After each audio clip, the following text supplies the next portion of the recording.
Hi, in my previous video we were discussing about the second data link protocol, that is HDLC protocol, which stands for High Level Data Link Control Protocol. There we had discussed the various features of this protocol, that it is bit oriented, supports point to point and point to point communication. It supports two-way alternate communication, as well as it supports two-way simultaneous communication, and also it supports synchronous as well as asynchronous communication, and it has full data transparency. Okay, and then we discussed the various types of stations which are there in HDLC, that is primary, secondary and combined station. And finally we discussed something called as modes of operation of HDLC, where we found out that there were 6 modes of operation, and out of these 6 modes, okay, first 3 are used during data transfer phase, and these last 3 refer to the modes before and after data transfer, and we have discussed each of them separately. Okay, now in this particular video we'll be talking about flow and error control in HDLC. Now I'll not be stressing much upon this topic, because we have already discussed error control and flow control in sliding window flow control mechanism. Okay, and your HDLC utilizes sliding window flow control mechanism. So all the properties of your sliding window flow control mechanism are applicable over here. So if you have understood those videos, okay, where I have taught your flow control and error control in your sliding window, those things are applicable here. Okay, the only one thing that I want to stress over here is that maximum window size here can be either 7 or 127. It is 7 if 3-bit numbering system is used, and if it is 127 if 7-bit numbering system is used. Okay, so this is the same thing what we have done before. Okay, now this is something interesting and important. Okay, you can be asked what are the different frames of in HDLC. Okay, so there are 3 kinds of frames in HDLC. One is called as information transfer frame, or it is also called as I frame. Second frame is called as supervisory frame, that is your S frame, and third is unnumbered frame, that is also called as U frame. Okay, your information transfer frame means it carries data. It is used for transporting user data, and we have already discussed in sliding window there is something called as piggybacking there. Okay, so what is piggybacking with data? It also carries acknowledgement, RR acknowledgement. So here also it is mentioned that your I frame, okay, it carries data as well as acknowledgement of the received frame, that is only RR it will carry over here. Okay, now second is your supervisory frame. Okay, your supervisory frame does not have a data field. It does not carry any data. Okay, it is only used for carrying acknowledgements.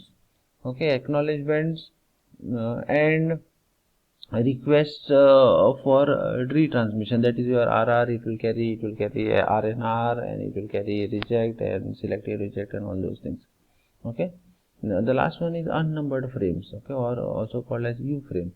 Now on as it is said, it is called as unnumbered. Okay, what does it mean? That it does not have any number, or it doesn't have any sequence number. Okay, they are basically, such frames are basically used for link establishment, termination, mode settings and control function. This you will understand better when we actually do study how the protocol works. Okay, so just remember that it is used during the link establishment. So when a primary station wants to talk to secondary station, so first it has to form a link. That time these unnumbered frames are used, and at the end, and then it actually transfers the data, and at the end it has to terminate the link, and then that time also you use unnumbered frames. Okay, so simple it is, not it is not so difficult. Okay, next is the frame format in HDLC. Now, very important. Okay, HDLC uses 2 kinds of frame formats. One for I frame, this is for I frame, and second is for supervisory and unnumbered frames. Okay, now here the frame format is fixed, so always it will have flag and then address, then control field, then information field, and FCS field and flag field in case of your information transfer frame. And in case for your S frame or your unnumbered frame, always it will have flag, address, control, fields, followed by FCS and flag. Okay, so we know this. Okay, okay, it is having a fixed format. Second thing, okay, now the size. Now first thing is the format, and second thing is the size, okay, or the length of the field. Now here it is having fixed format and fixed length. So all these fields which are there, their length is fixed or their size is fixed, except for the information. That is this is the only field whose size is not fixed. Rest all the fields have fixed sizes. This is something you have to remember. Okay, now we'll talk about this frame format. Okay, it is very simple. Okay, now if you see, it starts with something called as flag. Okay, it is used to identify the frame. So when this flag is being received, it understand that a frame has come. Now how does it understand? Okay, now it is basically it is basically made up of 8 bits, and it has a unique pattern. It has okay, out of those 8 bits, the first bit and the last bit is 0, rest all the middle bits are 1. So it will have 0, 1, 1, 1, 1, 1, 1 and 0. So when the receiver receives such kind of bit pattern, it will understand that a frame is come.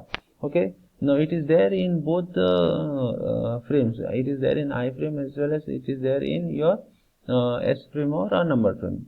Okay, the receiver is still doesn't it will not know what kind of frame it is receiving, because this flag is there in both the frames. Okay, next field is the address field.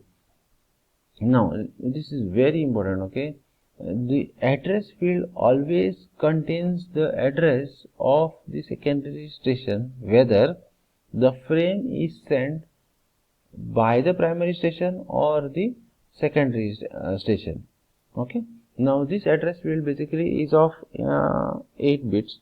So the maximum addresses that it can take is up to 256. Okay, now you can actually increase the number of addresses. Okay, now if you have to increase the number of addresses, a technique called as multi-octet addressing scheme is used. It is very simple. We'll discuss this later on. Okay, right now to make it simple, just assume that it is of 8 bits. So maximum addresses it can carry is 2:8, that is 256. Okay, you can also increase the number of addresses that it can support. Okay, now there is one more small thing that you have to remember over here is that if in this address, okay, all the bits are ones. Okay, now such address is called as global. For example, if we have 8 ones over here in address field, okay, it is called as a global addresses. It is called as global address.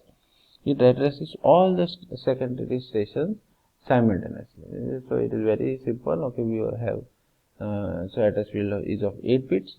It is always the address of the secondary station, whether the frame is transmitted by the primary or the secondary station. So always this address will be of the secondary station. Mostly it is of 8 bits. Okay, and then if it is of 8 bits, you can carry up to 256 addresses. Okay, and then if all the bits in this address are 1, such address is called as global address, and then it addresses all the secondary stations simultaneously. Okay, and one more point you have to remember over here is that you can increase the number of addresses. Okay, and then we will discuss this later how it can be increased. Okay, now if you see over here, this address field is there in your I frame also, and it is there in your supervisory and unnumbered frame also. So even after receiving this address field, the receiver is still in doesn't know which kind of frame it has received. It is only after reading the control field it will understand what kind of frame it is. Okay, so again this control bit is this very important field. Okay, you can be asked specific question for 8 marks over here. Explain control field in detail. Okay, so this field also is made up of 8 bits. It can be increased here also. Okay, first thing it identifies the type of SDLC frame, whether okay, now depending on the bits which are there in this control field, it will identify whether it is a I frame or whether it is a S frame or U frame. it will, if it is a iframe, or if it is iframe, if it is present in iframe, what it will do is that it will carry the sequence number, okay, and it will also carry the sequence number of the acknowledgement, okay, the data which is there in control field, okay. If it is of the S frame, then it will the data of the control field will tell what kind of acknowledgement or request for retransmission it is having, and also the corresponding sequence number of those this, okay. So it is like we have RR, we have RNR, so bits in this particular field will tell what kind of acknowledgement it is trying to use, okay. And it will also have REJ and SREJ and the sequence number together with the pole and final bit. So this is very simple, okay. And then if it is of your U frame, then it will specify which mode it wants it is addressing to, okay. It is very simple. Next is your information. Now this guy doesn't have any limit, okay.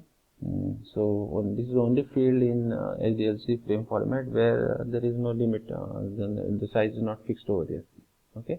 Finally we have your FCS, okay. Now this FCS is a 16-bit CRC code for detection of errors in the address, in your control and your information fields, okay. So basically the span of check, error check will be from address to this FCS over here, okay. So I guess we'll end this video over here, and then we'll take control field separately in my next video. Thank you very much.